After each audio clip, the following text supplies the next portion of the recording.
Hey friends, hello and welcome back to the channel. In this video, I'm going to share to you on how you can fix the error code 21470235541 on your Windows. Again, it's the error code 21470235541. So let's go quick into the process on how we can fix that. So first is you need to try restarting your Windows. Make a right click at the start button, shut down or sign out and restart your Windows. So try restarting your Windows first because once you restart your Windows, this will refresh all the system processes of your Windows, including all the programs on your Windows. So try restarting your Windows first.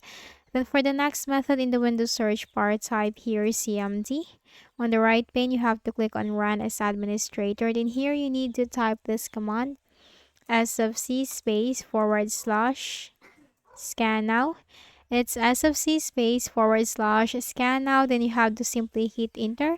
So this process will also take some time depending on your Windows. So what you can do is do not close this window unless the process is completed. So you have to make the process goes up to 100%. Then you can close out of here. Then in the Windows search bar again, type CMD. On the right pane, click on Run as Administrator. Then here you need to type this command, DISM space forward slash online space forward slash cleanup dash image space forward slash restore health. It's DISM space forward slash online space forward slash cleanup dash image space forward slash restore health and hit enter. Now this process will also